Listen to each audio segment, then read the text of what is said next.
Shalom, jemaat yang dikasihi Tuhan, jumpa kembali bersama dengan GKRI Diaspora City Center. Saya percaya setiap jemaat Tuhan ada di dalam pemeliharaan Tuhan sepanjang satu minggu ini. Sehingga pagi hari ini kita dapat kembali berjumpa untuk bersama-sama beribadah. Saya mengajak jemaat Tuhan untuk bangkit berdiri, kita akan bersama-sama menaikkan doa pembukaan. Saya akan memimpin doa pembukaan dalam bahasa Ibrani, kemudian saya akan menyampaikan artinya, jemaat Tuhan dapat mengikutinya bersama dengan saya. Besem elah harahamim, tehilach lelohenu rabun haolamim, harahamim melek yom hadin, elecha Adonai ekara we'el Adonai ethanan, neheni beorah misor, alechet bederehu weleyarech ito, lahalak be'etsa risa welasaka. Amin. Demikian artinya. Dengan nama Allah yang Maha Pengasih, segala puji bagi Allah penguasa alam semesta, yang pengasih Raja Hari Pengadilan. Kepadamu ya Tuhan aku berseru, dan kepada Tuhanku aku memohon, pimpinlah kami ke jalan yang lurus, yaitu hidup menurut jalan yang ditunjukkannya dengan takwa kepadanya, bukan menurut nasihat orang fasik dan bukan orang yang menyimpang. Amin. Jemaat yang dikasihi Tuhan, mari kita siapkan segenap hidup kita untuk menaikkan pujian dan penyembahan yang terindah bagi Tuhan. Shalom, haleluya. Saya percaya setiap kita pada pagi hari ini sangat-sangat rindu untuk bisa datang ke hadirat Tuhan. Bawa pujian penyembahan yang terbaik, bawa ucapan syukur kita yang terbaik. Sebab Tuhan itu baik, bahwasanya untuk selama-lamanya kasih setiamu bagi kami. Terima kasih Tuhan, kami bersyukur, Engkau baik, sangat baik, tiada yang sepertimu. Kau sungguh baik Tuhan. Yes. Biarkan kami pagi ini datang bawa pujian yang terbaik. Kami rindu Engkau Tuhan.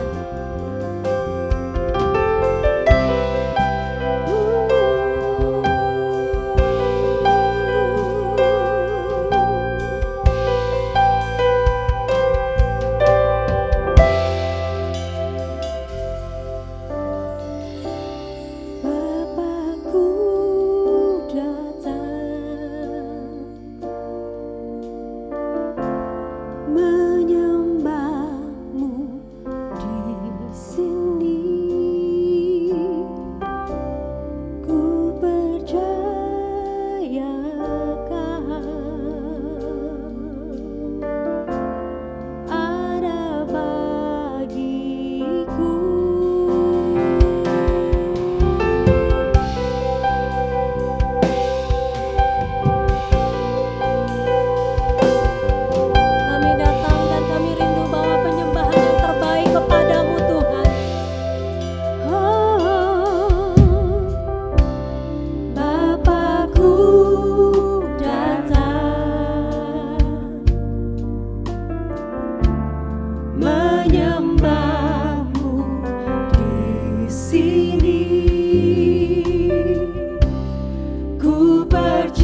perkasa perbuatanmu.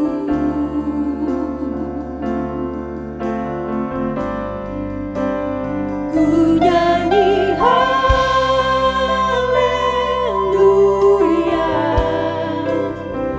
ku nyanyi haleluya.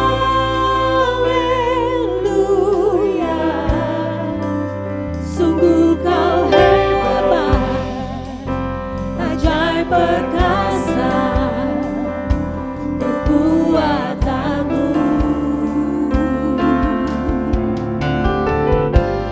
Di hidupku,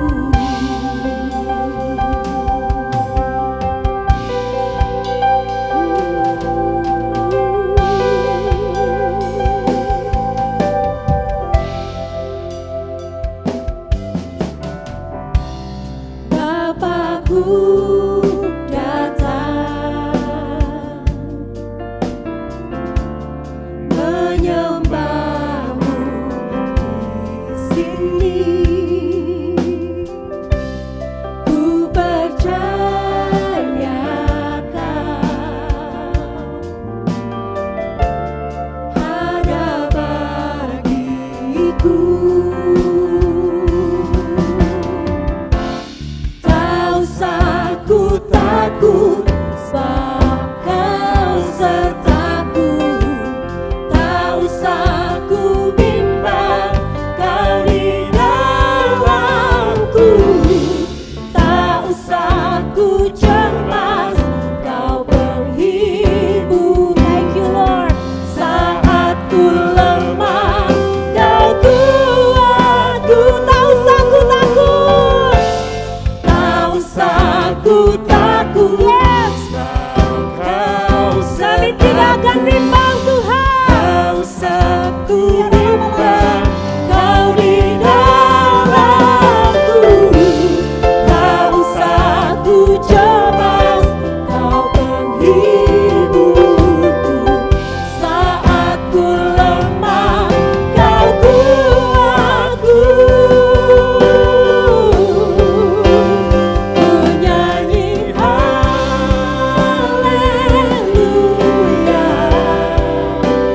ku nyanyi haleluya. Sungguh kau hebat, ajaib perkasa perbuatanmu. Oh, ku nyanyi haleluya, ku nyanyi haleluya.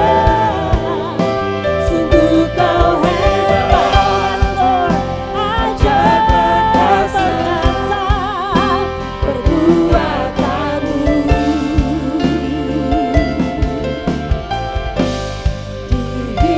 Katakan tidak usah ku takut. Kami tidak takut, kami tidak gentar Tuhan, sebab Engkau beserta kami. Tak usah ku takut.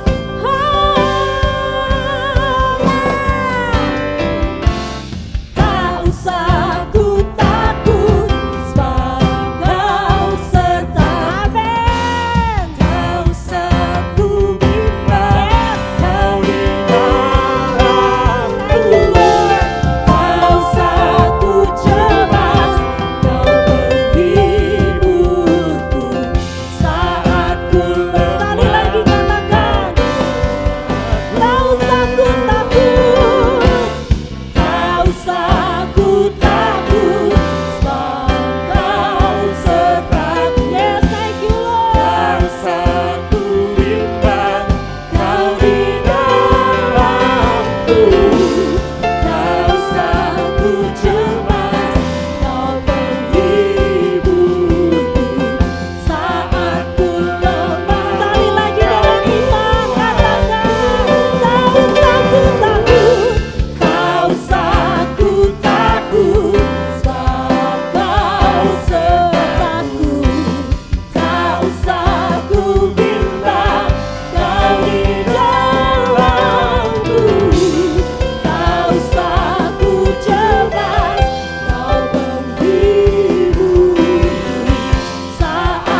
Sungguh kau hebat, ajaib perkasa perbuatanmu.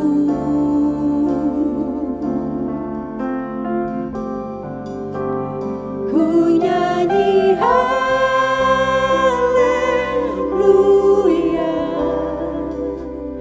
ku nyanyi haleluya.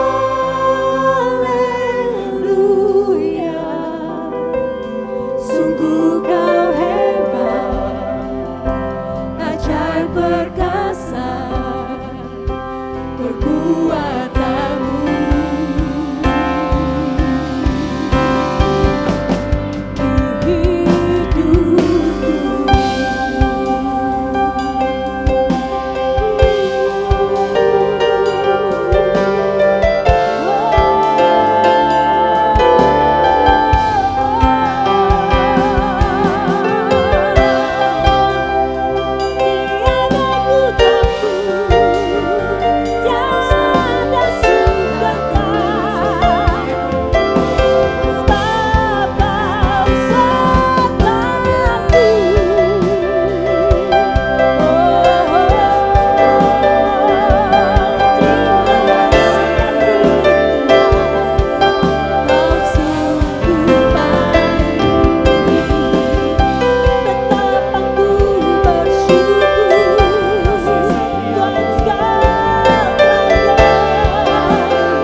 Yang layak disembah, tiada yang seperti Engkau. Kami bersyukur Tuhan, biarkan kami tinggal di dalam hadirat-Mu. Kami mau tetap ada di dalam hadirat-Mu Tuhan, karena Engkau sendiri yang berkata, janganlah takut, sebab aku menyertai engkau. Janganlah bimbang, sebab aku ini Allah-Mu. Aku akan meneguhkan, bahkan akan menolong engkau. Dengan tangan kananku yang membawa kemenangan. Haleluya, haleluya.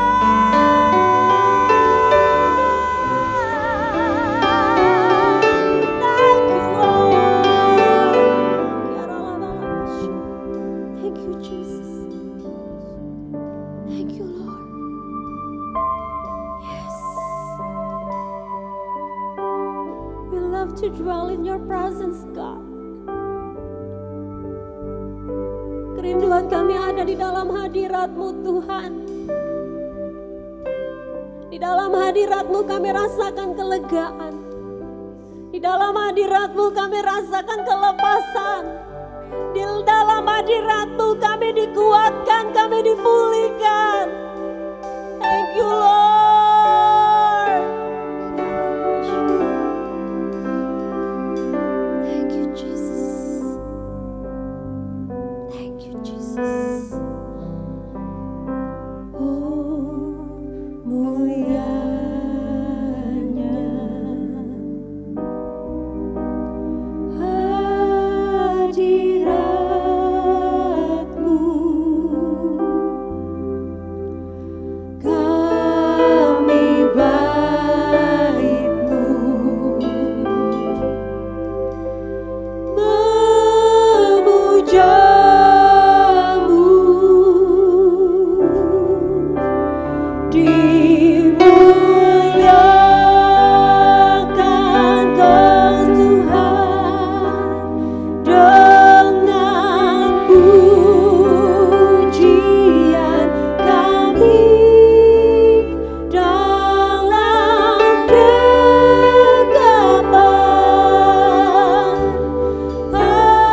kami percaya ketika kami meninggikan Engkau, kuasa-Mu turun menjangkau kami, melawat kami, memulihkan setiap kami. Dan oleh sebab itu Tuhan, dengan hati yang penuh sukacita, kami mau bersorak-sorai, kami mau mengagungkan Engkau, Yesus Tuhan, Yesus Raja. Haleluya, amin. Dia Tuhan yang ajaib, yang besar dan dahsyat. Haleluya.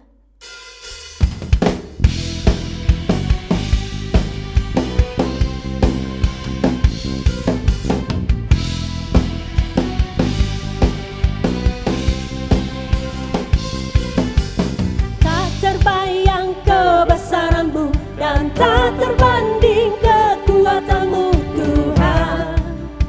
Kau megah bagiku. Thank you Lord. Segenap jiwa dan pengharapan aku serahkan untuk rencana-Mu Tuhan. Kau Raja atasku. Yes. Hanya Kau yang layak dipujikan.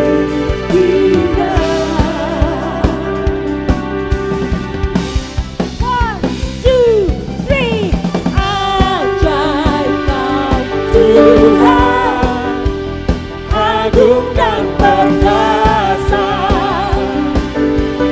Kau sumber kemenanganku, layak berkuasa, memerintah selamanya. Yesus Kaulah Raja mulia.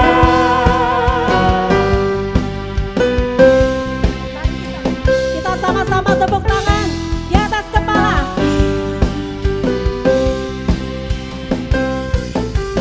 Tak terbayang kebesaran-Mu dan tak terbanding kekuatan-Mu Tuhan. Kau megah bagiku. Oh yes. Segenap jiwa dan pengharapan aku serahkan untuk rencana-Mu Tuhan. Kau Raja atasku. Hanya Kau yang layak ditinggikan.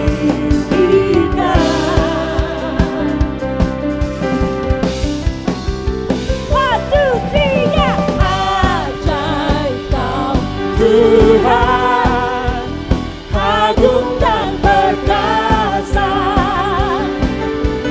Kau sumber kemenanganku, layak berkuasa, memerintah selamanya. Yesus Kaulah Raja mulia. Ajaib Kau Tuhan, agung dan perkasa. Kau sumber kemenanganku, layak berkuasa, memerintah selamanya. Yesus Kaulah Raja mulia. Kau Raja mulia.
Raja mulia. Haleluya. Engkau Raja di atas segala raja, Tuhan di atas segala Tuhan, yang berkuasa di bumi seperti di surga. Kami bangga menjadi anak-anak-Mu Tuhan. Bapak Ibu Saudara yang terkasih, boleh tengok kanan kirinya yang ada di rumah, kasih senyum yang paling manis, katakan, Jesus loves you so much, I love you too. Jesus loves you so much. Mana yang di sini juga? Haleluya. Baik Bapak Ibu, kita mau beri yang terbaik bagi pekerjaan Tuhan. Sebelum memberi, Bapak Ibu bisa lakukan dengan dua cara. Bisa scan QR code yang tertera atau tersedia di layar kaca, atau Bapak Ibu juga bisa memberikan melalui transfer ke rekening yang tersedia di layar kaca. Sebelum memberi, mari kita bersatu di dalam doa. Tuhan Yesus yang sangat baik, betapa kami bangga menjadi milik kepunyaan-Mu Tuhan. Perlindungan-Mu, penyertaan-Mu, kasih setia-Mu selalu sempurna bagi kami. Kami bersyukur Tuhan untuk setiap berkat-Mu yang Tuhan percayakan bagi kami hingga pada hari ini. Dan saat ini Bapa, kami mau memberikan yang terbaik untuk pekerjaan Tuhan. Berkati gereja-Mu, berkati setiap pengurus yang mengelola setiap persembahan ini. Kami percaya Tuhan untuk dipakai hanya bagi kemuliaan dan kebesaran nama-Mu. Terima kasih Bapa, dengan hati yang penuh sukacita kami siap memberi yang terbaik. Amin. Selamat memberi. Tuhan Yesus memberkati.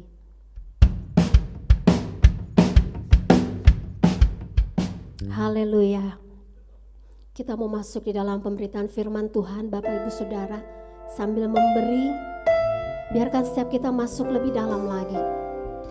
Kita mau katakan, Tuhan, bentuk kami, jadikan kami bejana yang indah. Haleluya. Thank you, Jesus.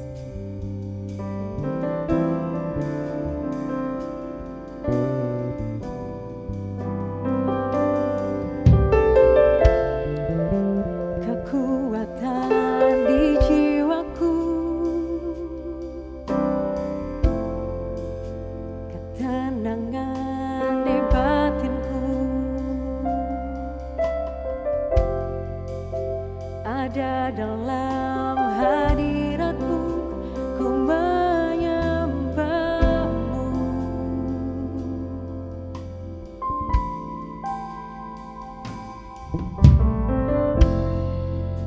Tersungkurku di kaki-Mu,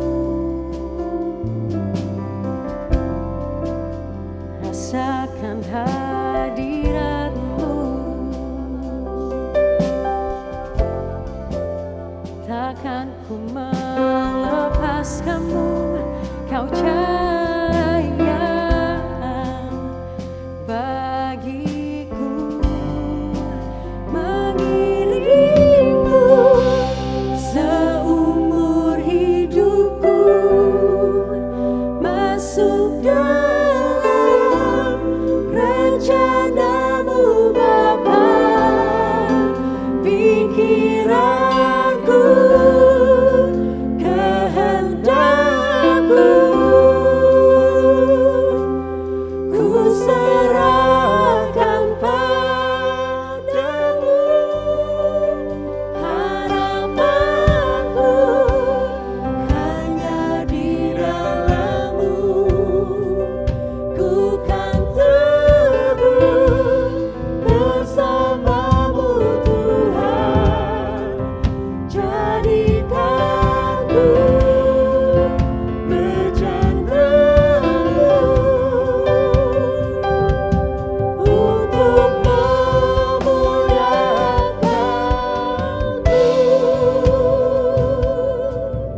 Kami rindu Tuhan, biarkan firman ini yang kami dengar tidak berlalu begitu saja.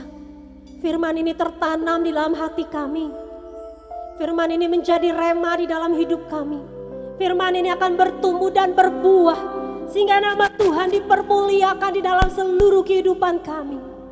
Thank you Lord, thank you Lord. Kami mau mengiring Engkau seumur hidup kami. Ini doa kami, ini komitmen kami Tuhan.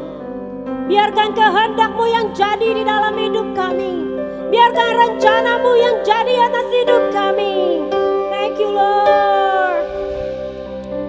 Mengiring-Mu seumur hidupku, masuk dalam rencana-Mu Bapa. Pikiranku, kehendakku, ku serahkan padamu. Harapanku hanya di dalam-Mu. Ku kan teguh bersama-Mu Tuhan. Jadikan ku berjandamu untuk memuliakan-Mu. Mengiringku seumur hidupku, masuk dalam rencana-Mu Bapa. Pikiranku, kehendakku, ku serahkan padamu. Harapanku hanya di dalam-Mu. Ku kan teguh bersama-Mu Tuhan. Jadikan ku berjandamu untuk memuliakan-Mu. Untuk memuliakan-Mu. Untuk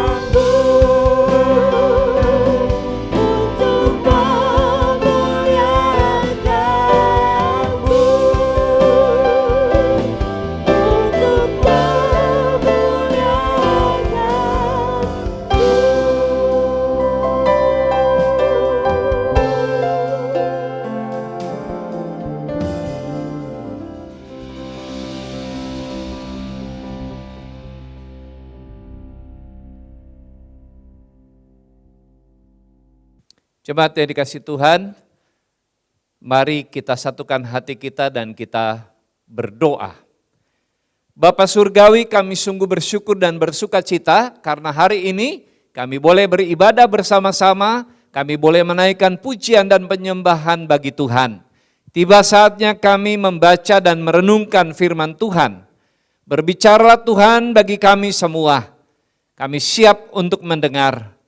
Kami mohon Roh Kudus menolong kami untuk mampu mengerti maksud dan kehendak Tuhan di dalam kehidupan kami. Dan kuasa-kuasa kegelapan yang mau mengganggu konsentrasi kami, mencuri firman Allah dari hati pikiran kami bersahati mengusir menolaknya di dalam nama Tuhan Yesus. Biarlah kuasa Tuhan saja yang menaungi kami semua. Terima kasih Bapa, dalam nama Yesus kami berdoa. Amin. Jemaat yang dikasihi Tuhan, mari kita bersama-sama membuka Alkitab kita. Kita akan membaca dari 1 Yohanes pasal yang keempat, ayat 7 sampai dengan ayat yang ke-10. Saya akan mengajak jemaat Tuhan di rumah dan dimanapun Bapak Ibu Saudara berada, untuk membaca Alkitab bersama-sama. Kaum pria akan membaca ayat yang ke-7 bersama-sama dengan saya, kemudian kaum wanita akan menyambut dengan ayat yang ke-8, kita bergantian sampai ayat yang ke-10. Dimulai dengan kaum pria bersama dengan saya. Saudara-saudaraku yang kekasih, marilah kita saling mengasihi. Sebab kasih itu berasal dari Allah. Dan setiap orang yang mengasihi lahir dari Allah dan mengenal Allah. Ayat 8. Barang siapa tidak mengasihi, ia tidak mengenal Allah, sebab Allah adalah kasih. Ayat 9. Dalam hal inilah kasih Allah dinyatakan di tengah-tengah kita, yaitu bahwa Allah telah mengutus anaknya yang tunggal ke dalam dunia, supaya kita hidup olehnya. 10. Inilah kasih itu, bukan kita yang telah mengasihi Allah, tetapi Allah yang telah mengasihi kita, dan yang telah mengutus anaknya sebagai pendamaian bagi dosa-dosa kita. Amin. Jemaat yang dikasih Tuhan, surat 1 Yohanes ditulis oleh Rasul Yohanes yang adalah murid Tuhan Yesus sendiri. Ada 5 surat yang ditulis oleh Rasul Yohanes. Yang pertama adalah Injil Yohanes, yang kedua, ketiga, dan keempat adalah surat 1 Yohanes, 2 Yohanes, dan 3 Yohanes. Dan yang kelima adalah kitab Wahyu. Kelima surat ini sekalipun tidak diberitahu oleh Yohanes bahwa sayalah yang menulis surat ini, tetapi dari gaya tulisan dan juga penekanan-penekanan yang ada di dalam surat-surat ini menunjukkan bahwa penulisnya adalah Rasul Yohanes. Kemudian hal ini didukung oleh kesaksian bapak-bapak gereja yang hidup di awal abad kedua, yang masanya masih berdekatan dengan masa Yohanes hidup dan melayani. Di antaranya adalah Papias, Irenaeus, Tertullianus, dan Clemens dari Alexandria. Mereka menyaksikan bahwa tulisan-tulisan ini adalah sungguh tulisan dari Rasul Yohanes, murid dari Tuhan Yesus. Nah, Bapak Ibu Saudara yang dikasih Tuhan, menjadi menarik ayat yang ke-7 yang menjadi perintah daripada Rasul Yohanes. Ayat yang ke-7 tolong ditampilkan. Ya, ayat yang ke-7 ini berkata begini. Saudara-saudaraku yang kekasih, marilah kita saling mengasihi. Saudara yang dikasih Tuhan, perintah ini yaitu untuk saling mengasihi sangat sulit dilakukan di masa-masa sekarang. Boro-boro kita mengasihi orang lain, orang kita aja masih membutuhkan dikasihi.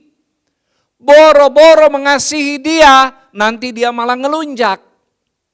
Saudara yang dikasih Tuhan, ada banyak komentar-komentar yang negatif menolak ayat ini untuk dilakukan di dalam kehidupan sehari-hari. Karena memang gak zamannya untuk saling mengasihi satu dengan yang lain, kecuali kita berkepentingan dengan hal itu.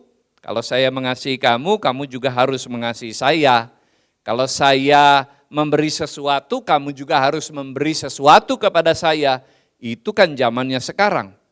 Bapak Ibu Saudara yang dikasih Tuhan, kenapa ini menjadi sulit? Persoalannya ada pada di mana orang yang diperintahkan untuk saling mengasihi belum mengalami kasih Allah yang penuh di dalam dirinya. Ini persoalannya. Ya, kalau seseorang sudah dipenuhi oleh kasih Allah, buat orang itu tidak ada kesulitan untuk saling mengasihi, untuk mengasihi orang lain. Bahkan orang yang melakukan kejahatan kepada dirinya, dia masih bisa mengasihi seperti yang Yesus lakukan dengan kasih agape. Bapak Ibu Saudara yang dikasihi Tuhan, kuncinya adalah mengalami kepenuhan kasih Allah di dalam hidup ini. Pertanyaannya, bagaimana kita bisa mengalami kepenuhan kasih Allah, dipenuhi oleh kasih Allah di dalam kehidupan kita di dunia ini? Saudara, suatu hari Tuhan Yesus bertemu dengan seorang perempuan Samaria di tepi sumur. Lalu kemudian Tuhan Yesus berdialog dengan perempuan ini dengan tujuan untuk memperkenalkan keselamatan kepadanya. Lalu kemudian Tuhan Yesus meminta air kepada perempuan ini. Perempuan Samaria merasa dirinya tidak layak untuk bergaul atau bercakap-cakap dengan orang Yahudi, karena orang Samaria itu adalah masyarakat kelas 2, masyarakat yang dianggap rendah oleh orang Yahudi. Lalu dia bertanya, kenapa engkau minta air sama aku? Kata perempuan ini. Dan Tuhan Yesus menjawab di dalam Yohanes pasal yang keempat. Tolong ditampilkan ayatnya. Yohanes pasal 4 ayat 14. Ayat ini berkata begini.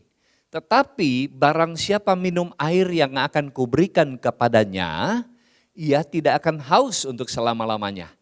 Sebaliknya, air yang akan kuberikan kepadanya akan menjadi mata air di dalam dirinya, yang terus-menerus memancar sampai kepada hidup yang kekal. Tuhan Yesus bicara kepada perempuan ini, kalau engkau mengenal siapa juru selamat yang dapat menyelamatkan hidupmu dan menerimanya di dalam hidupmu, maka di dalam dirimu akan ada mata air yang akan memancarkan air itu keluar terus menerus sampai kepada hidup yang kekal. Ini bicara tentang seseorang yang sudah menerima Yesus di dalam dirinya, maka di dalam dirinya ada Roh Allah. Roh Kudus berdiam di dalam diri orang percaya, dan Roh Kudus ini menjadi mata air, sumber yang mengeluarkan kasih Allah di dalam hidup seseorang. Sehingga tidak sulit, bukan hal yang mustahil bagi seseorang percaya untuk mengasihi orang lain. Dalam konteks inilah, karena penulis dari Injil Yohanes, ini adalah penulis dari surat 1 Yohanes, orang yang sama, maka dalam konteks seperti inilah Rasul Yohanes memberi perintah di dalam ayat yang ke-7. Coba kita perhatikan kembali ayat yang ke-7. Perintah ini berkata, hendaklah kita saling mengasihi. Saling artinya satu dengan yang lain, saling mengasihi. Sebab kasih itu berasal dari Allah, bukan dari diri kita sendiri. Tapi karena ada Roh Allah di dalam diri kita, maka kita bisa mengasihi. Roh itu menjadi mata air yang mengeluarkan kasih terus menerus, memancar keluar dari dalam kehidupan kita.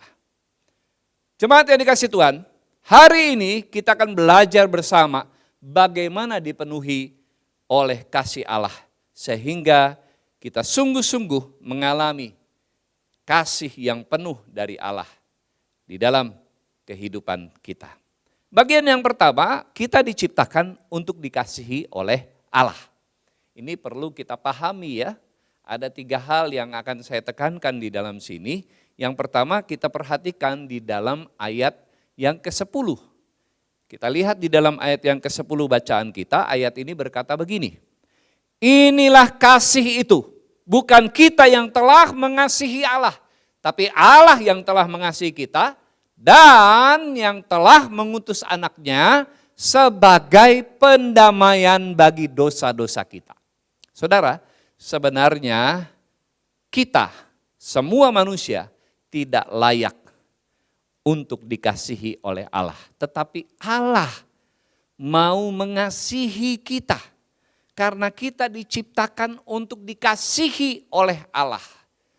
Saudara, ayat ini berkata bahwa di dalam ayat yang ke-10 ini, Allah mengutus anaknya sebagai pendamaian bagi dosa-dosa kita. Yesus diutus ke dunia untuk menjadi pendamaian bagi dosa-dosa kita. Apa maksud dari ayat ini? Di dalam Imamat 19 ayat yang ke-22, ayat ini berkata begini. Imam harus mengadakan pendamaian bagi orang itu dengan domba jantan korban penebus salah di hadapan Tuhan. karena dosa yang telah diperbuatnya sehingga ia beroleh pengampunan dari dosanya itu. Saudara, di dalam perjanjian lama ada peraturan bahwa dosa itu adalah maut dan hanya kematian yang dapat menebus dosa seseorang. Itu sebabnya para imam diperintahkan oleh Tuhan untuk mengadakan pendamaian bagi orang yang berdosa dengan mengorbankan domba jantan yang disebut sebagai korban penebus salah di hadapan Tuhan. Ketika domba jantan itu disembelih, ada darah yang keluar, ada kematian, maka kematian domba ini menjadi tebusan bagi dosa orang yang melakukan hal itu. Nah, saudara yang dikasihi Tuhan, di dalam perjanjian baru, domba yang disembelih itu adalah Yesus sendiri. Sehingga ayat yang ke-10 tadi dikatakan Allah mengutus anaknya untuk menjadi pendamaian bagi dosa-dosa manusia. Yesus sendirilah yang diutus, anak Allah itulah yang diutus untuk menjadi pendamaian bagi dosa-dosa saudara dan saya. Sehingga kita layak di hadapan Allah karena kasih Allah yang besar. Pendamaian inilah bukti kasih Allah bagi kita seisi dunia. Manusia yang menerima Kristus sebagai Tuhan dan Juru Selamatnya. Saudara, Allah itu bukan hanya mempunyai kasih. Allah tidak hanya mengasihi saudara dan saya, tetapi Allah itu sendiri adalah kasih itu. Dan yang namanya kasih itu harus ada hubungan. Bagaimana saudara menunjukkan kasih kalau tidak ada orang lain yang menerima kasih saudara? Kasih Allah ditunjukkan kepada kita supaya kita memelihara hubungan dengan Allah.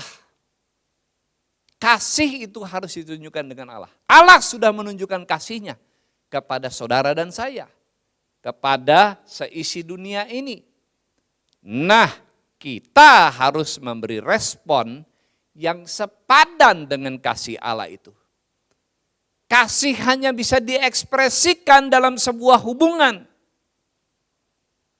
Mari tunjukkan kita juga mengasihi Allah, merespon kasih Allah yang sudah memberikan anaknya yang tunggal untuk menjadi pendamaian bagi dosa-dosa kita. Sehingga saudara dan saya mengalami penebusan dosa. Yang kedua, tujuan pertama kita diciptakan Allah adalah untuk menerima kasih Allah. Tujuan pertama kita diciptakan Allah adalah untuk menerima kasih-Nya. Saudara yang dikasihi Tuhan, banyak orang yang tidak mengerti tujuan hidupnya di dunia. Kenapa saya ada di dunia ini? Kenapa saya diciptakan? Kenapa saya lahir dari orang tua saya? Untuk apa saya ada di dunia ini? Kalau hidup saya hanya susah, hanya sibuk dengan berbuat dosa. Ada banyak orang yang gak ngerti dengan tujuan hidupnya. Nah saudara, kalau kita mau mengerti apa arti dan tujuan hidup kita dilahirkan di dunia ini, kita tidak bisa bertanya kepada orang tua tetapi kepada pencipta kita. Karena orang tua kita sendiri juga adalah ciptaan. Orang tua kita kan diciptakan oleh Allah juga. Jadi semua manusia harus bertanya kepada Allah, Tuhan, kenapa aku ada di dunia ini? Nah, ketika saudara belajar membaca Alkitab, saudara akan menemukan tujuan saudara diciptakan oleh Allah adalah untuk menerima kasih Allah. Tadi saya sudah menjelaskan di bagian yang pertama, Allah sudah mengirimkan anaknya yang tunggal untuk mengasihi saudara sebagai pendamaian. Sebenarnya kita tidak layak dikasihi Allah, tetapi Dia mengirim anaknya untuk menjadi korban pendamaian supaya saudara dan saya bisa mengalami kasih Allah. Tujuan kita diciptakan oleh Allah ada di dunia ini adalah untuk menerima kasih Allah. Saudara, ini penting diperhatikan. Allah punya tujuan atas hidup saudara dan saya. Itu sebabnya bertanyalah kepada Allah. Bangunlah hubungan dengan Allah. Sehingga setiap kali saudara membaca firman Tuhan, saudara mengerti apa rencana Tuhan bagi hidup saudara di dunia ini. Sehingga kita memiliki hidup yang bertujuan. Kalau ada tujuannya berarti hidup saudara memiliki arti. Saudara, ini penting. Kekristenan bukanlah hanya sekedar agama saja. Tapi kekristenan adalah hubungan kasih antara kita dengan Allah. Ada hubungan kasih antara saudara dengan Allah. Kita harus memiliki hubungan yang dalam bersama dengan Allah, bukan hanya sekedar mengetahui. Kasih itu akan membuat pujian dan penyembahan kita terdengar indah. Kasih juga akan membuat ibadah kita menjadi bermakna. Dan kasihlah yang membuat pelayanan kita berkenan di hadapan Tuhan. Segala sesuatu memiliki dasar kasih. Yang kedua, bukan kita yang telah mengasihi. Yang ketiga ya, bukan kita yang telah mengasihi Allah. Tapi Allah yang telah mengasihi kita. Bukan kita loh. Efesus 3 ayat 18, ayat ini berkata begini. Aku berdoa, saya ajak jemaat Tuhan untuk baca sama-sama ayat ini bersama saya, 1, 2, 3. Aku berdoa supaya kamu bersama-sama dengan segala orang kudus dapat memahami betapa lebarnya dan panjangnya dan tingginya dan dalamnya kasih Kristus. Ini surat ditulis oleh Rasul Paulus, ditujukan kepada jemaat di Efesus. Jemaat di Efesus adalah jemaat yang terdidik karena Rasul Paulus tinggal bersama dengan mereka, mengajar mereka selama 3,5 tahun. Di dalam pesannya, dalam suratnya ini kepada jemaat di Efesus, Paulus berkata, aku berdoa supaya kamu jemaat Tuhan bersama-sama dengan segala orang kudus dapat memahami betapa lebarnya, betapa panjangnya, betapa tingginya, dan betapa dalamnya kasih Kristus itu. Kasih Kristus itu luar biasa.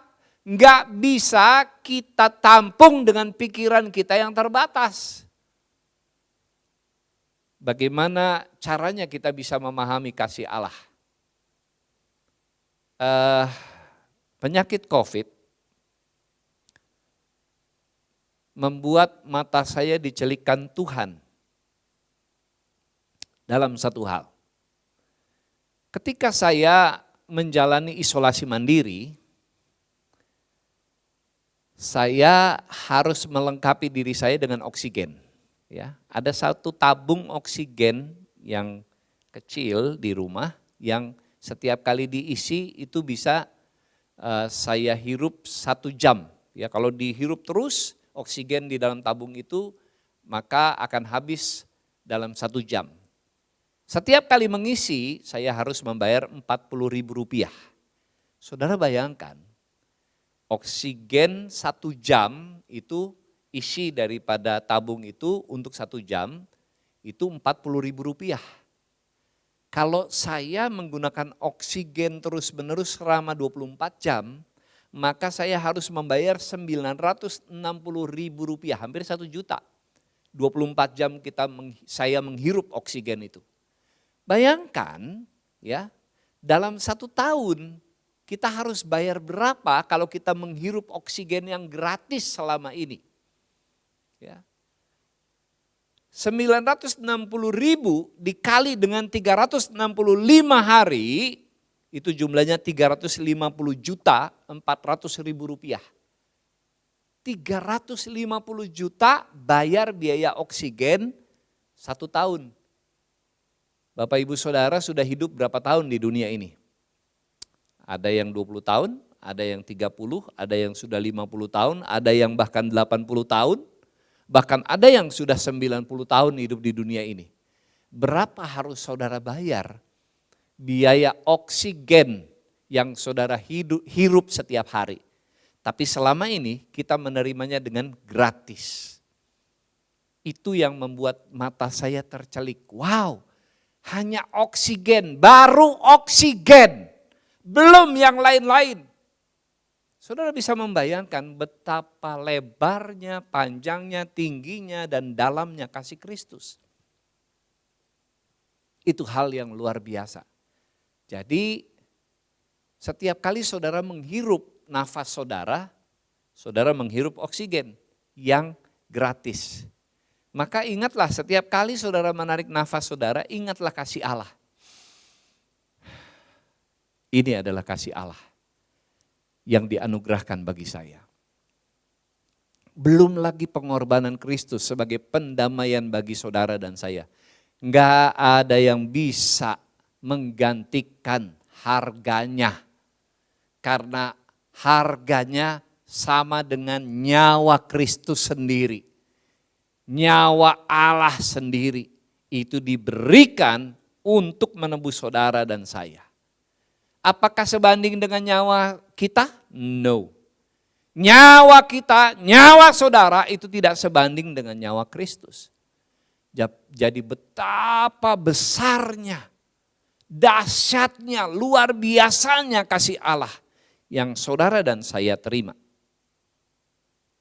Jadi saudara, penting untuk memahami bahwa ketika saudara menerima Kristus, di dalam diri saudara ada mata air, ada roh Allah.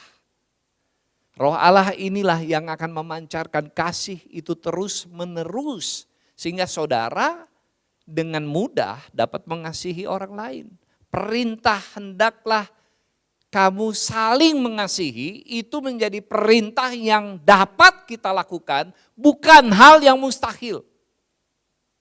Memang orang dunia ini yang tidak percaya kepada Kristus mustahil untuk saling mengasihi dengan tulus. Kalau dia mengasihi pun pasti ada tujuannya, ada maksudnya, ada udang di balik rempeyek. Karena apa? Karena mereka tidak pernah mengalami kasih dari Allah, kasih agape itu. Tapi kalau saudara dan saya, orang percaya itu sudah mengalaminya, maka saudara bisa mengeluarkannya juga.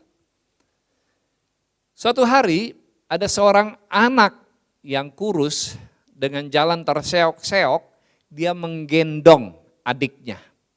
Ternyata adiknya ini lumpuh.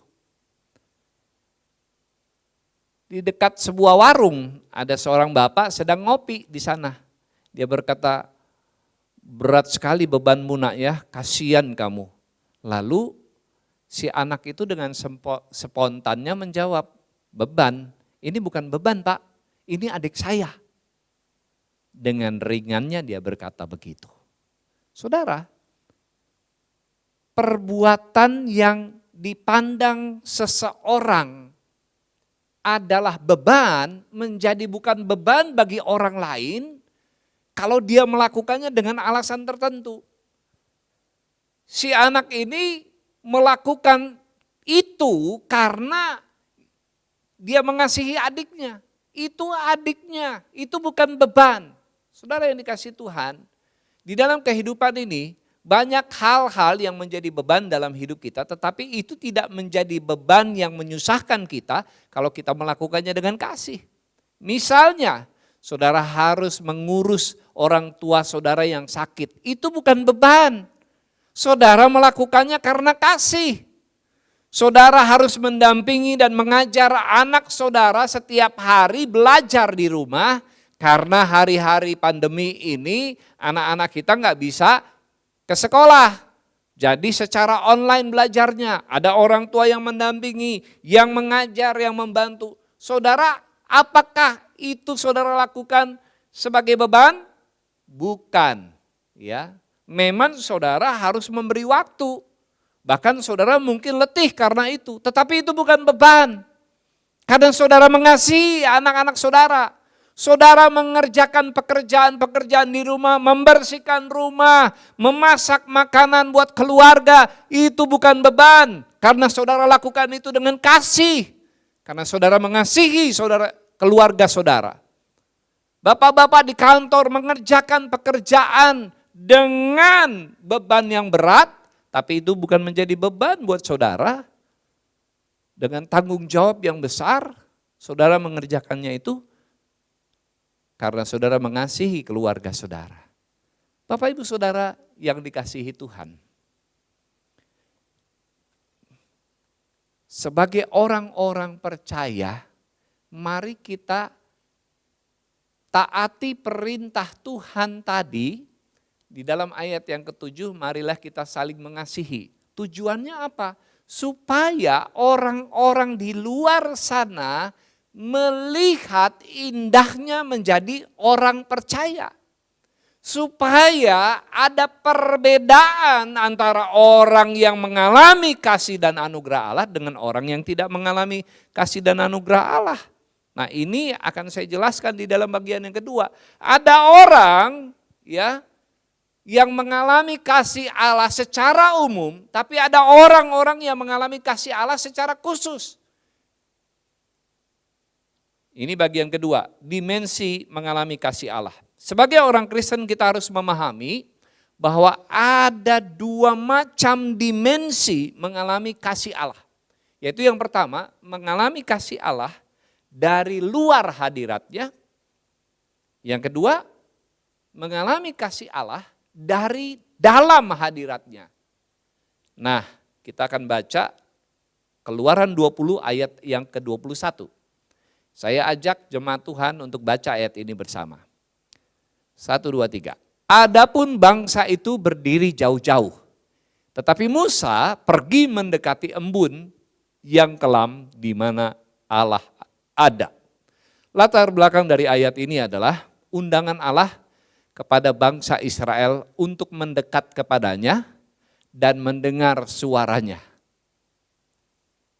Tapi ketika Musa menyampaikan undangan Allah ini di dalam ayat-ayat sebelumnya, bangsa ini menolak. Dia berkata kepada Musa, "Musa, engkau aja yang mendekat kepada Allah. Kami takut mendekat kepada Allah, nanti kami mati." Dan akhirnya Musa saja yang mendekat kepada Allah dan bangsa itu berdiri jauh-jauh dari hadirat Tuhan. Nah, saudara yang dikasihi oleh Tuhan, perhatikan baik-baik. Ketika Allah ingin bicara kepada bangsa Israel menolak untuk mendekat kepada Allah. Tapi Musa lah yang mendekat kepada Allah sesuai dengan ayat ini. Dengan kata lain, sekalipun sama-sama menerima kasih Allah, tapi bangsa Israel menerima kasih Allah dari jauh.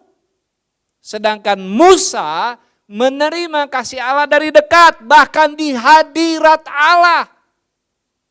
Kalau saudara disuruh milih zaman sekarang, saudara mau menerima berkat Tuhan jauh-jauh, dari jauh, atau dekat-dekat? Kalau saya milihnya dekat-dekat. Karena kita menikmati anugerah Allah. Kita akan menikmati hadirat Allah yang luar biasa. Saudara yang dikasihi oleh Tuhan, kalau saudara menerima berkat jauh-jauh, itu sama seperti orang yang ada di luar sana. Kita semua manusia di dunia ini dikasihi oleh Allah, setuju ya? Semua ciptaan Allah, manusia, itu dikasihi oleh Allah, setuju. Karena semua orang akan mengalami hujan, akan mengalami teriknya matahari, ya. Semua orang bisa menikmati buah-buahan yang tumbuh di tengah-tengah dunia ini, dapat menikmati binatang-binatang, ya, baik dipelihara maupun menjadi konsumsi buat makanan. Saudara yang dikasihi oleh Tuhan, itu semua berkat yang umum. Ya, semua orang juga mengalami. Ya.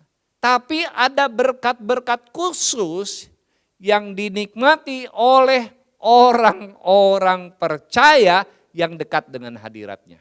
Ini perbedaannya. Ya. Alami kasih Allah dari dekat, karena hasilnya dapat mengubah hidup saudara dan hidup orang lain. Nah, saya punya kesaksian tentang seseorang yang mengalami kasih Allah. Ada seorang ibu, namanya Nyonya O'Rourke. Orang ini hidup di Inggris. Ketika dia mengalami kasih Allah yang besar, lewat peristiwa kelahiran baru, dia memiliki beban melihat anak-anak yang tinggal di lingkungan rumahnya. Dia tinggal di pinggiran kota Baltimore, dan daerah itu adalah daerah yang cukup kumuh.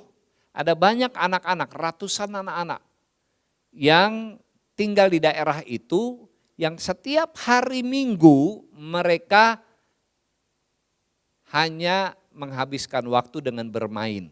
Dari Senin sampai Sabtu dia kerja di pabrik anak-anak itu. Tidak mendapatkan pendidikan karena orang tuanya juga nggak peduli dengan mereka, sebab mereka orang-orang yang susah. Nah, Nyonya ini terbeban melihat anak-anak ini. Dia membayangkan mau jadi apa nanti anak-anak ini kalau mereka tidak mengenal Allah, tidak mendapatkan pendidikan.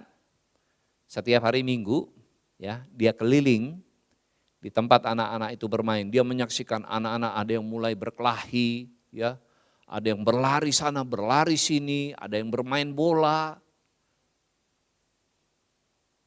Segala macam kegiatan dilakukan oleh anak-anak itu, tapi tidak ada arti.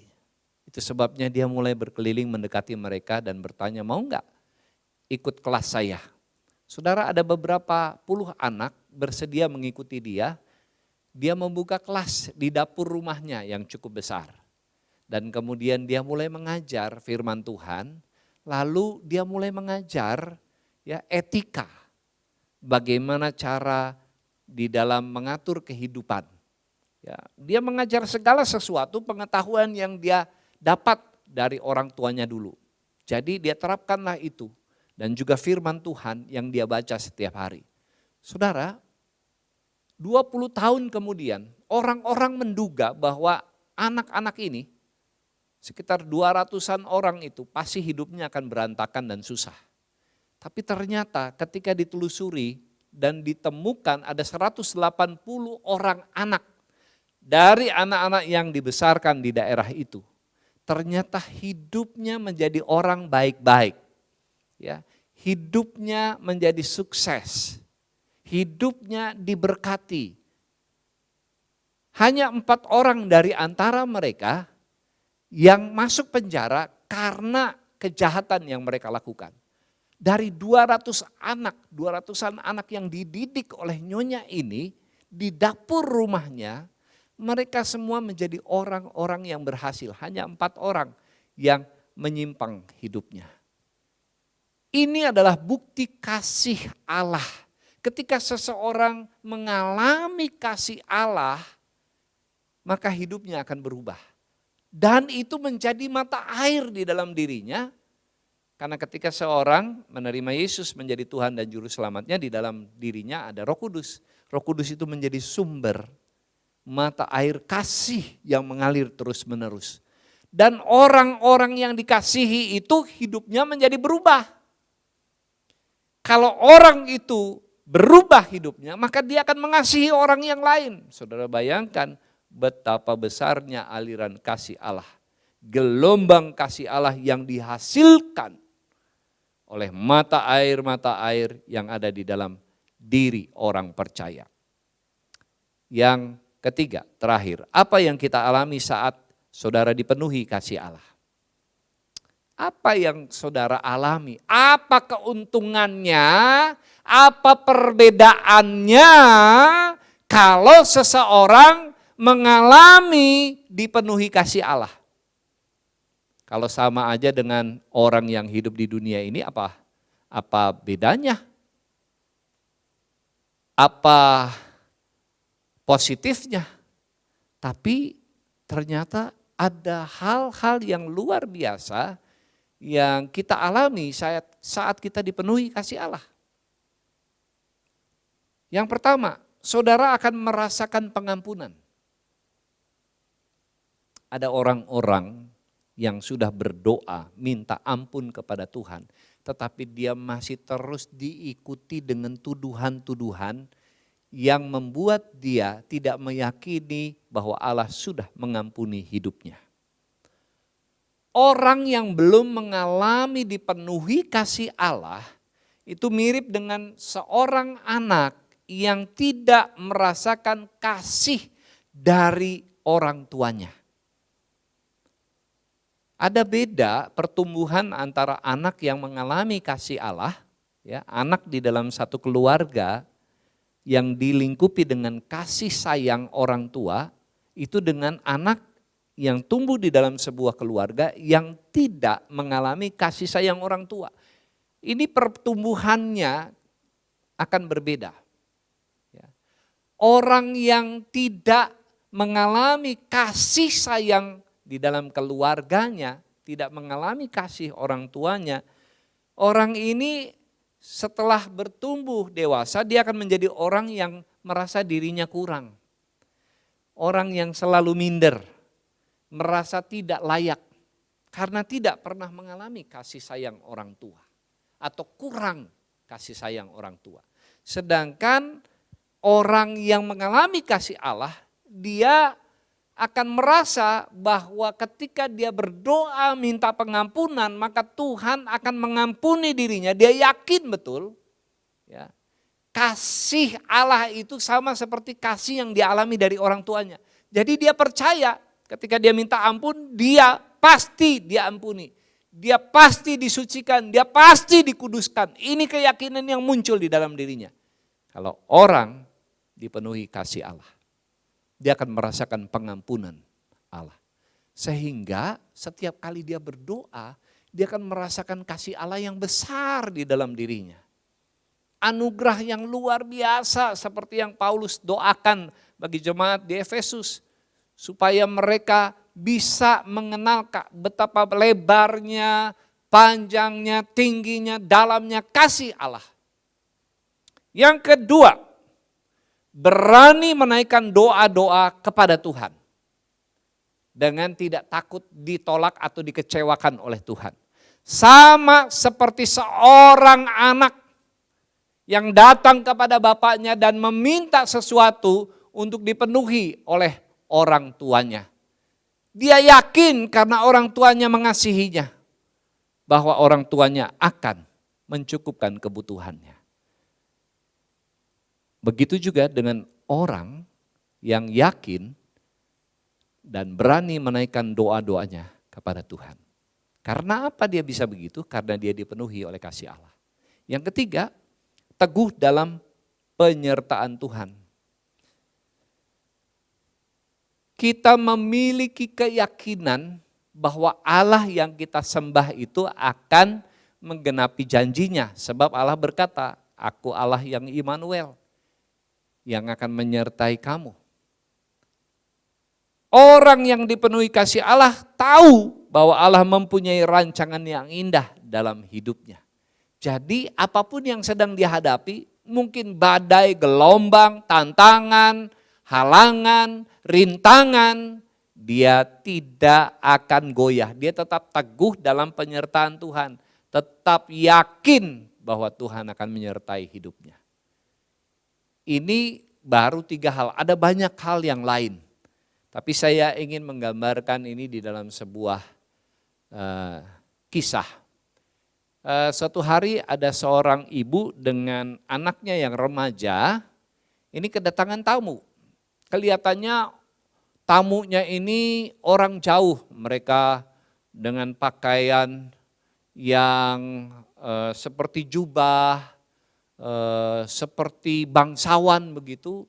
Lalu mereka memelihara janggut yang panjang, berdiri di depan rumah mereka. Lalu ibu ini keluar dan menyapa bapak-bapak itu, ada 3 orang. Dia bilang, bapak-bapak, Saya tidak mengenal bapak-bapak, tapi kelihatannya bapak-bapak membutuhkan sesuatu. Di rumah kami ada makanan minuman yang bisa dinikmati, saya mengundang bapak-bapak untuk masuk. Ibu ini adalah ibu yang sangat ramah, ya. Dia melihat bapak-bapak ini orang baik, maka dia mengundang. Lalu bapak ini bertanya, "Di mana suamimu?" Lalu ibu ini berkata, "Oh, suami saya masih kerja, dia belum pulang, nanti sore baru pulang." "Oh, kalau begitu kami tidak akan masuk ke rumah, kami tunggu di luar saja." Dan ibu ini gak bisa memaksa, kemudian dia masuk bersama dengan anak remajanya.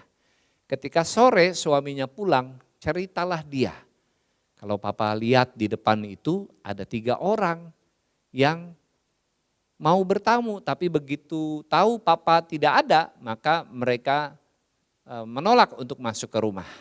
Oh, kalau begitu ajak saja mereka masuk, sekalian kita undang makan malam." Lalu si istri keluar dan mengajak ketiga orang ini.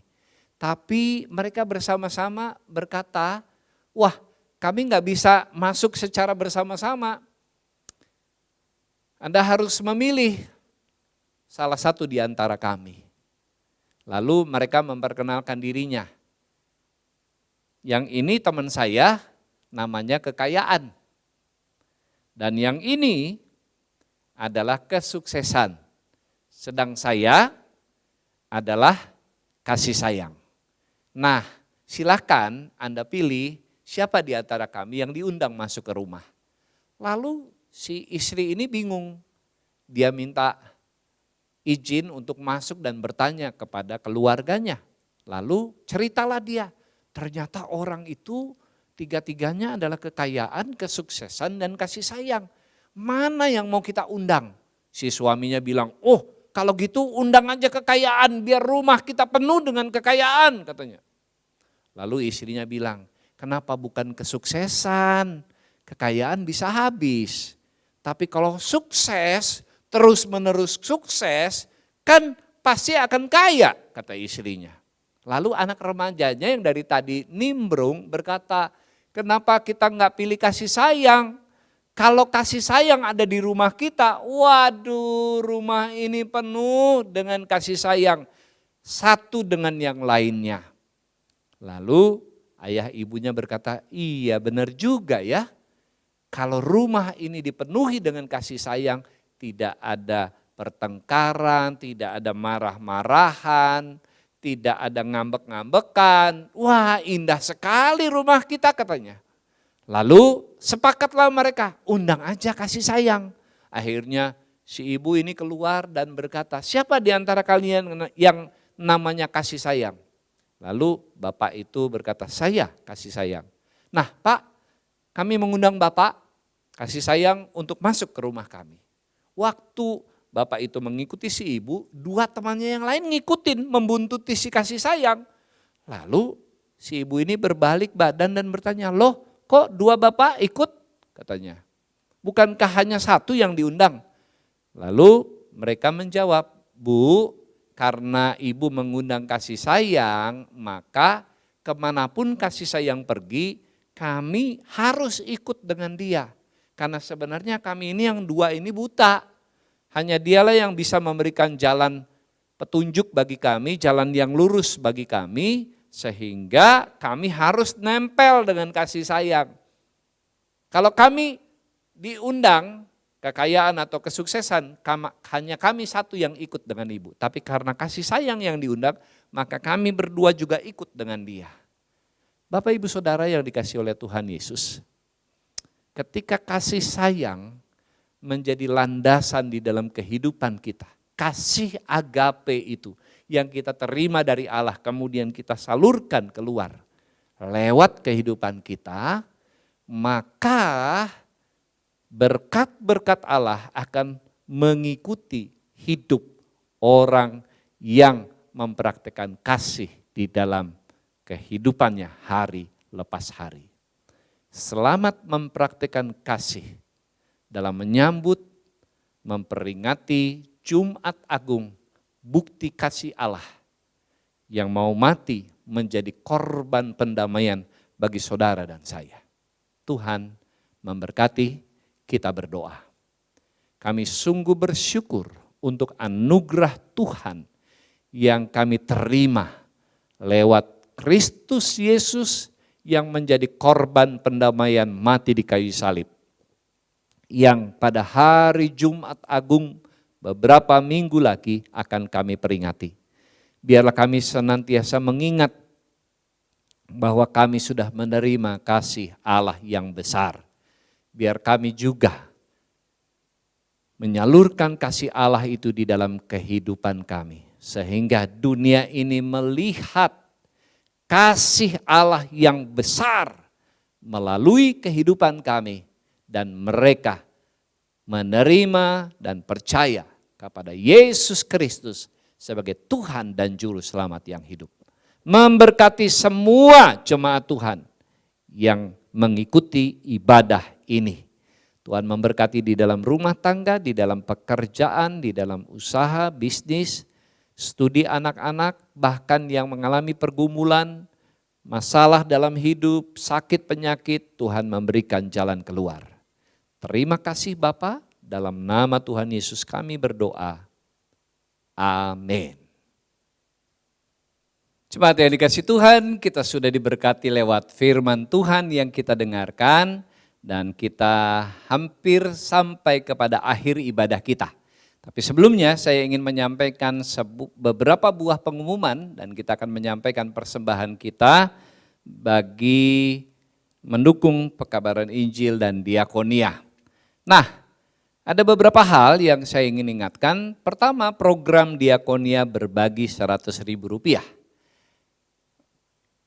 Dalam rangka menyambut Jumat Agung dan juga Paskah, kita masih membantu saudara-saudara kita yang berkekurangan. Nah, bagi Bapak Ibu Saudara yang rindu untuk ambil bagian di dalam kegiatan ini, Bapak Ibu bisa mengirimkan persembahan Bapak Ibu ke nomor rekening yang ada di layar kaca. Caranya ada dua, yang pertama kirim dengan transfer lewat M-Banking atau ATM atau dengan aplikasi yang lain, Gojek, GoPay, Dana, OVO dan lain-lain ke nomor rekening ini. Ya.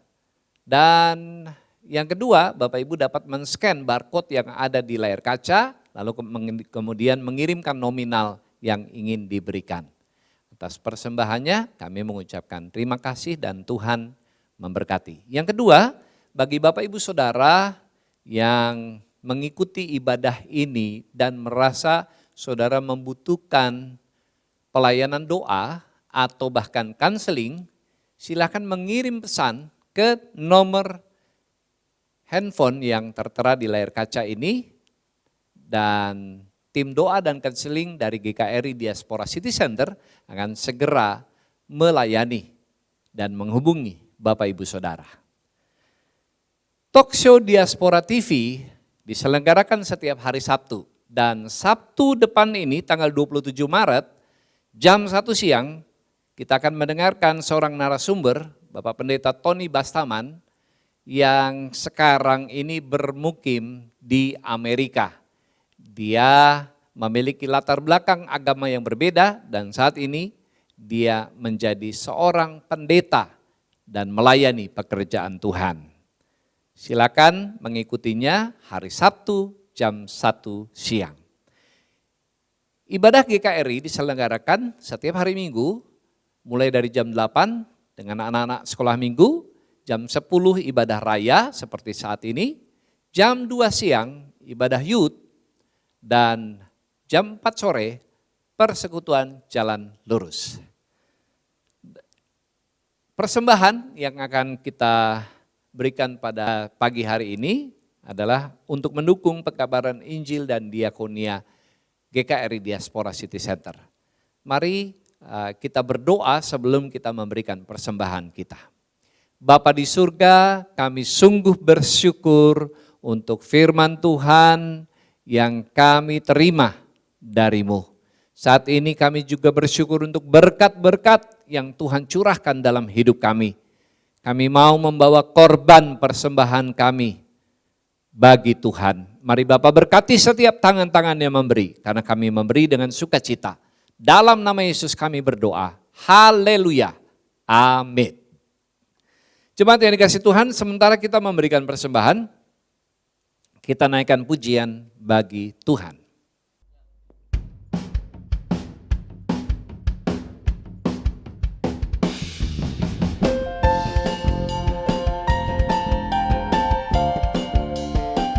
Haleluya.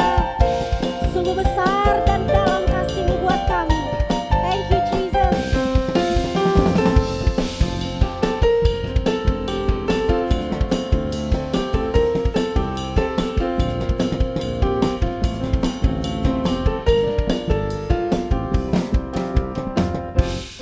Begitu besar kasih telah tercurah bagi dunia, karya-Mu, kasih-Mu yang termulia, tiada terselami, besar dan ajaib perbuatan-Mu, Kau beri hidup-Mu bagi diriku, tiada yang seperti-Mu, Kau berkuasa selamanya, ku puji Kau selalu.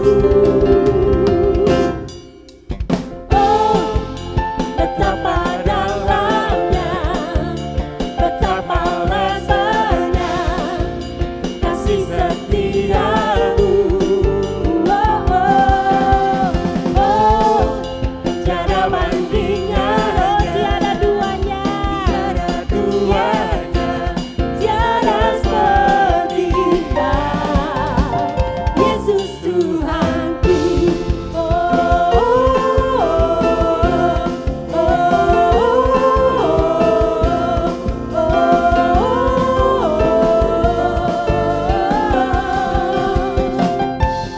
begitu besar kasih telah tercurah bagi dunia, karya-Mu, kasih-Mu yang termulia, tiada terselami, besar dan ajaib perbuatan-Mu, Kau beri hidup-Mu bagi diriku, tiada yang seperti-Mu, Kau berkuasa selamanya, ku puji Kau selalu. Oh, betapa dalamnya, betapa lebarnya kasih setia-Mu. Oh, oh, oh, oh, tiada bandingannya, tiada duanya, tiada seperti Kau, Yesus Tuhan. Oh, betapa dalamnya, betapa lebarnya kasih setia-Mu. Oh, oh, oh, tiada bandingannya, tiada duanya, tiada seperti Kau, Yesus Tuhanku. Anugerah-Mu selalu baru, anugerah-Mu selalu baru, tiada berkesudahan. Oh, betapa dalamnya, betapa lebarnya kasih setia-Mu. Oh, oh, oh, oh, tiada bandingannya, tiada duanya, tiada seperti Kau, Yesus Tuhanku. Oh, oh, oh, oh, oh.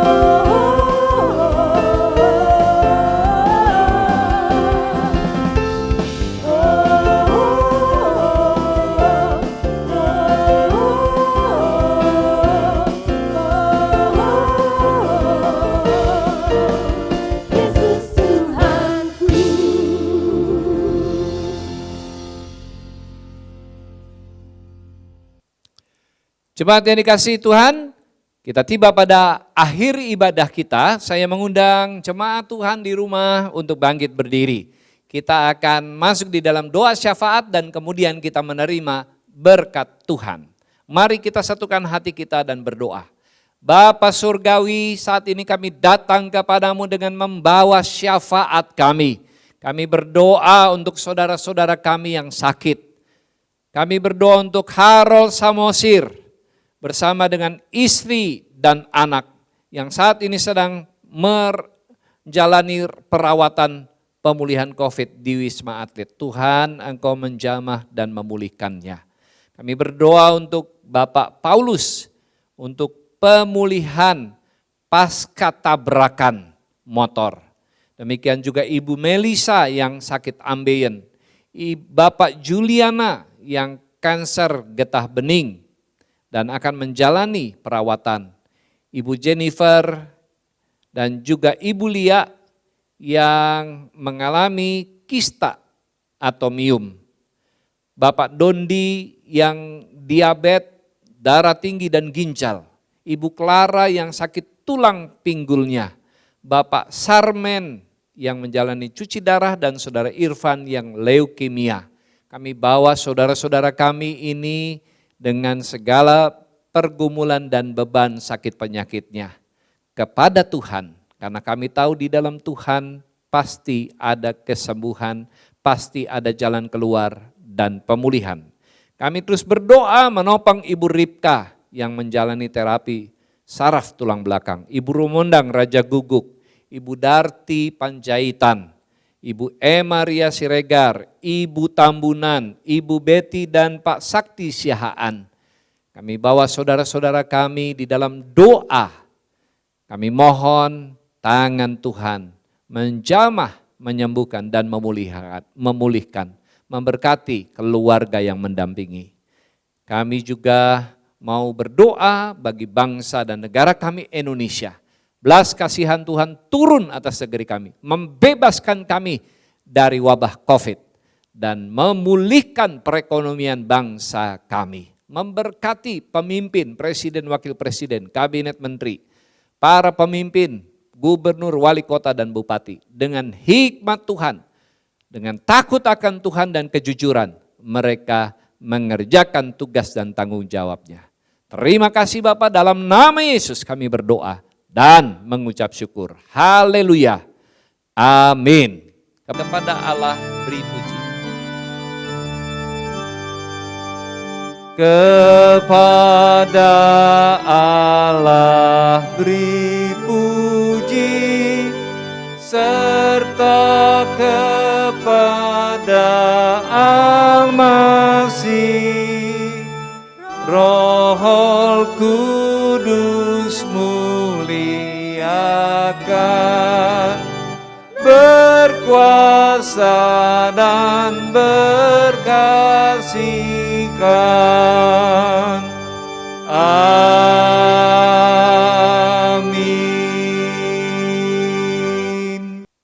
Jemaat yang dikasihi Tuhan, angkatlah kedua belah tanganmu, arahkan hati dan pikiranmu dan terimalah berkat dari Tuhan.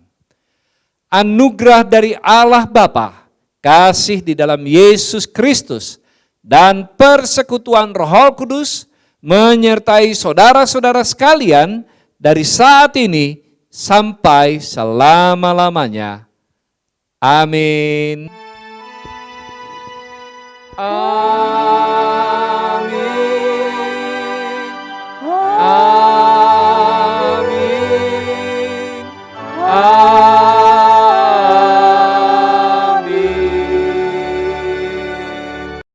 Selamat hari Minggu, Tuhan memberkati. Jangan lupa nanti sore kita jumpa di dalam ibadah persekutuan Jalan Lurus. Tuhan memberkati.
hingga